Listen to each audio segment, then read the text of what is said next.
Et il n'y avait aucune imminence d'une chute de Bamako. Et les gens ont pris souvent pour indicateur le fait que les États-Unis aient rappelé leurs ressortissants, le fait que la Grande-Bretagne, pour dire que c'est un signal d'alerte que les djihadistes sont aux portes de Bamako. Ça a été une erreur, parce que le Mali, c'est 1240 km². C'est 19 régions, plus le district de Bamako, qui a le statut de région, ça fait 20 régions. Les djihadistes ne contrôlent entièrement aucune région du Mali. Ils sont présents dans des régions, mais ils ne contrôlent aucune région entièrement, au point qu'il ne reste plus que Bamako. S'ils prennent Bamako, ils ont pris le pays. Donc on n'était pas dans ce schéma.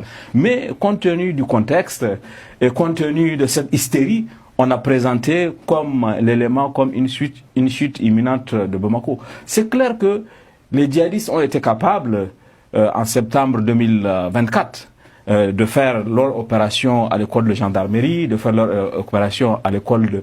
Bon, je n'exagère rien. Le Bataclan a été attaqué au cœur de Paris.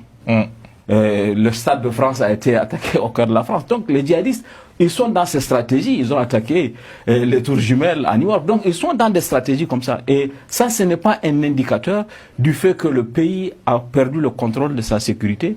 Et souvent, dans le contexte aujourd'hui, il y a des officines qui alimentent ces genres d'hystérie et qui... Bon, en tout cas, le fait est que entre le moment où on a parlé de la chute de Bamako et aujourd'hui, Bamako n'est pas tombé, au contraire, les djihadistes. Mais est-ce que c'est dans l'intention du JNIM de prendre Bamako? Non, je ne pense pas. Honnêtement, d'abord, ce qu'il faut absolument comprendre, le JNIM n'est pas aujourd'hui à capacité d'administrer Bamako. Bamako, c'est une ville de 3 500 000 habitants. En termes de superficie, c'est au moins, 300 km², c'est une immense ville. Donc le régime n'a pas d'abord les capacités militaires de prendre Bamako. Ensuite, il n'a pas les ressources humaines qu'il faut pour administrer Bamako. Ensuite, aujourd'hui, dans le cadre de son agenda, je ne suis pas sûr qu'il ait suffisamment la capacité lui-même pour urgence de prendre Bamako. Mais les gens spéculent souvent.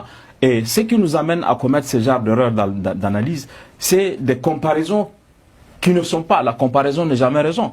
On dit que ça s'est passé en Syrie et que ça va se passer au Sahel. Ah, j'ai vu passer ça aussi. Ça, puisque ça s'est passé en Syrie, c'est que ça va se passer au Sahel. Non, les réalités du Sahel ne sont pas les réalités du Sahel. Les réalités du Sahel ne sont pas les réalités de l'Afghanistan. Et souvent, on part du principe que puisque ça a eu lieu là-bas, ça va se passer là. Et moi, malheureusement, si on regarde de près la façon dont les choses se sont déroulées au Sahel, en Syrie, on voit qu'il n'y a pas de chance que ça se déroule parce que les djihadistes syriens avaient quand même un parrain qui était la Turquie.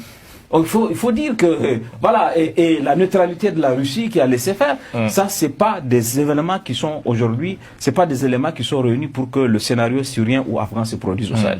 Chambel, comment les autorités ont finalement réussi à reprendre la main? Les autorités n'ont pas perdu la main. Il y a eu des difficultés quand même.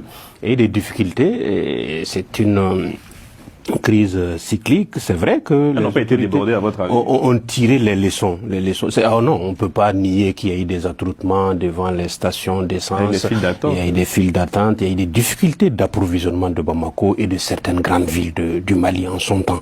Mais les différentes mesures prises par les autorités au niveau de Bamako, au niveau national, au niveau régional, parce qu'il y a une organisation quand même à chaque niveau pour essayer de résorber le problème. Et il y a eu de l'entraide. Il y a eu surtout une mobilisation de ces opérateurs économiques-là qui perdaient quand même leurs marchandises et qui continuaient à approvisionner. Et surtout, il y a eu le courage de ces chauffeurs, de ces apprentis, de ces militaires qui tombaient malgré tout et continuaient à approvisionner le pays. Il y a surtout une stratégie payante. Moi, là où je vais m'interroger longuement, c'est la sociologie de cette crise. Et depuis plus de 10 ans, quand même, depuis 2012, le Mali s'est installé dans une guerre asymétrique. On a traité le pays de tous les mots, de tous les noms qu'on peut imaginer. Il y a eu même cette cabale médiatique-là qui en a renforcé la situation. En réalité, quel est le système de recrutement sur place? Parce que ces hommes et ces femmes venus d'ailleurs...